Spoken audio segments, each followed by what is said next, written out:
guest this week, award-winning, covered in paint, wedding singer, what can I tell you, Rent.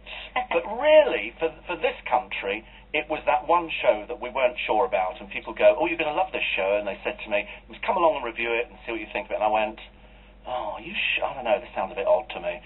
So you dutifully trot down to the theatre, and you sit there, and you walk out, and you go, bloody hell, that was a show and a half. That was a show and a half. The lady in question took Wicked to new heights in this country. She's been back to the States. She was back here recently for Andrew Lloyd Webber's birthday party. She's got an album out called I Stand, singer-songwriter, and this is where the tough bit comes in. Can you move from musical theatre to the charts? We'll find out. Idina Menzel, you're most welcome. Thanks for having me. Well, you see, I was fascinated by Wicked because I know lots of people associated with the show. You do? Like producers and things like that. So I'm sort of up here. Of course you are. I have lots of quotes outside the theatre. In fact, I have lots of quotes all over London on the show because I thought it was the most innovative new musical. I thought it was great. Didn't know who you were. Right. Didn't take us long to now find out. Now we do. Now we do. And we were just saying that after the party and the part for Andrew, clips of you are on YouTube already. Yes, YouTube is an interesting Do you like YouTube, or are you wary of it? I'm wary of it. Right. Yeah, I just think it breeds a lot of negativity. This sounds like a spiritual woman we're going to be talking to today. Asking people to sit and really pick people apart. I think that's just the interest doing that in general. I'll tell you what I find interesting. I went on the other day to find a bit from Hairspray. To watch the You Can't Stop the Beat number. And I didn't realize there's so many amateur versions of it. Yes, well, then you get to see the high schools all over. You get to see the high schools doing it as well. Did the high schools ever do Wicked? Not yet. I don't think you can. I think in the States, you have to close on Broadway before they legally can do that. And then they can, and they've got to find somebody who's got a voice like yours. There's plenty. I've received a lot of videos from young 14-year-old girls singing Defying Gravity from behind their couch, and their dad lifts them up to the air. They have fake green smoke, and there's the ladder and the whole thing. Now I'm frightened. I find it very... Because when they approached you, you had a track record in America. You'd been a wedding singer. That's not a track record. Yeah, that is a track record. Because over here, we do have a few, but it's not as big as it is in the States. Wedding singers? Wedding singers. It wasn't until the film came out I knew what it was. Oh, right. Well, that's pretty accurate, I have to say, although I hope that I was a little better than that guy doing the Boy George stuff. They stopped singing. Well, they stopped talking, sorry. Well, you have to get used to people eating their salad while you're singing your biggest number and no responses, but it kind of builds a thick skin. But yeah, I did the weddings for many years up through college. I started when I was really young, 15 years old. So now that the guys I was working with knew how young I was, and a lot of these older men were coming on to me and had no idea I was jail-bait, and I was always having to wear these sexy dresses. Stop talking like this. Yeah. It kind of made me grow up a little faster than I would have liked, I guess. But on the other hand, thank you. You just brought me a nice cup of English. Oh, listen, I wouldn't say thank you till you tried it. It has, in fact, been known to poison people before now. Oh, no. There's a very good Tom Lehrer song called Poisoning Pigeons in the Bark. He actually does it with celebrities. Really? Yes, it's part of his meaning in life, I think. Because traditionally we actually make better tea than the Americans do. Of course you do. I don't know why. We've got the same water, the same tea bags. No, you don't have the same tea bags, though. We do Lipton. You do Pibbs, right? No, we do Twinings. Is that what it's called, Pibbs? I'm sorry. No, Pimm's is an alcohol. No, Pimm's I know. That's the fruity alcoholic. Yeah. Right. No, the tea we do is PG Tips. Tips. That's PG what I... Advertised by monkeys. Pibbs. Pibbs. Oh, no. PG Tips. I'm sorry, everyone. Twinings is the best one. They do, Earl Grey and Lady Good Pibbs. Pibbs. Sounds like Pibbs. So we actually do better tea than you do. You do a lot of things. Some musical stars, and what they were looking for with this. Although I met Elaine Page.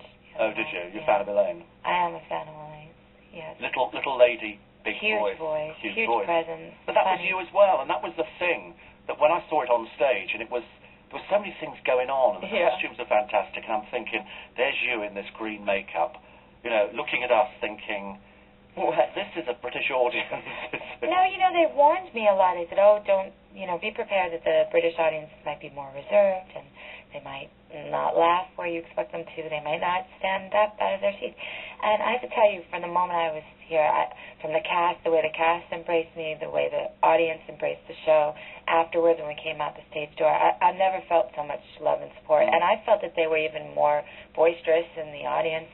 I think that New Yorkers are getting accustomed to certain things, so I felt there's an enthusiasm about the show that I hadn't felt in New York, and I was just really kind of proud to be here representing it. Must have been a bit passé after a while. Every night a standing ovation. Oh, how tough. Oh dear, here they go again. I remember I saw it, I've probably seen it about 6 or 7 times. Right. And each time you see it, there's another standing ovation. And I go, are they going to stand? Yep, they're going to stand. Here we go again. I got to get off my butt. Yeah, I've got to get off my butt. Sort of hang on to the chair in front, pick up the Come on, I got up there. I probably, had a late night and fight with my, husband about something, and then I had to hit those high notes, and the least you could do is I was always worrying, and you have to tell me, because I've never asked anybody before about the harness that they strap you into. Because I know when they're doing it. Yeah. I could see that. How safe did you feel? Are you up on a cherry picker thing? What's a cherry picker? Sorry, probably something different in America. It's like a little platform that goes up on a hydraulic arm. Okay. Yeah, that's what it was. That's what it was. It was a machine at the back on wheels. Yeah, but it also moves forward at the same time as it comes up. Right, so it takes you up. So it feels like, yeah. And I always felt safe. You know why? Because in tech rehearsals, I once walked in and I saw this big, heavy-set crew guy who was up in there that didn't fit. The security belt didn't even go around his big beer belly. And he looked very secure and very safe. And so I always thought, and those guys were always right there. God forbid anything ever happened. Yeah. They were there so much that, I don't know if you ever heard that the night before that was supposed to be my last show on Wicked, I fell through a hole in the stage. No. You didn't hear about that? You went through a trap? I went through a trap where she melts, in the shadows. Yeah.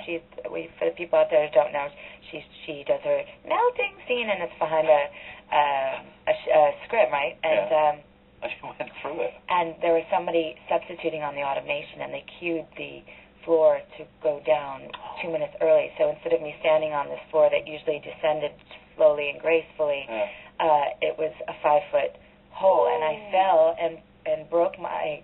I stopped the fall with my ribs, and the show stopped 2 minutes before the end, and it's okay. It's now, good material here, but. They pulled me out, green makeup, big black wig, the whole thing, and I wasn't sure if I had punctured my lungs or something with the ribs because I couldn't breathe. And all those amazing crew guys, some of them were kind of hot too. They're sitting around and they knew that I did yoga a lot, and they were like, "Come on, honey." They're holding my hand. "Breathe. You can do it. It was like Lamaze class with these hot guys taking care of me. And then from then on, they brought me on a stretcher out to the hospital. I missed that was my last show. I got to the hospital. They took me to X-rays. Then my gorgeous husband, I don't know, if people know who he is here, he's an actor. His name is Tay Diggs. He walked in. The nurses were beside themselves because he's so good looking. They left me in the X-ray room on the green one. Let's deal with this one. Exactly. And then just to finish it up, when the doctor came to give him my, sort of prescriptions and how the healing process is going to be, because I'm high on morphine at this point, she says to my husband, "Okay, well, you can take her home tonight. Just get her clothes, and she's going to be a little." And he said, "What clothes?" She came in a witch's costume. And I had to wear those surgeon's pants, those plastic paper pants up to my boobs. Attractive. And then I walked outside, and some paparazzi guy took a picture. And then the worst of the story was I found out later, after I wasn't on the morphine anymore, that the entire audience was not waiting outside the emergency room to see if I was okay. They stayed in the theater while my understudy put on her green makeup for the last 2 minutes and watched the end of the show. Can you believe it? Ladies and gentlemen, the cheek. I can't remember the name of the understudy, but she'll get no more work, I promise you. No. Isn't that awful? Nobody knew. I was like, what? They're not outside waiting to see if I'm all right. Take me back in the ambulance. I'm going there just to be outside the theater to go, goodbye. Me. Oh, how awful. It's awful, but no, it's really funny. And I had some, and what was nice was to be able to come here and have some real, I hate the word, but closure with the whole thing. Yes. All right, listen, we're going to take a short break. A lot more from Idina Menzel. We'll play some tracks from the album as well, which is called I Stand, and all self-penned, but she's got a very good producer. I think he's been around a bit before, Glenn, hasn't he? Just a little bit? Yes, just a little bit. So we'll talk about that after this.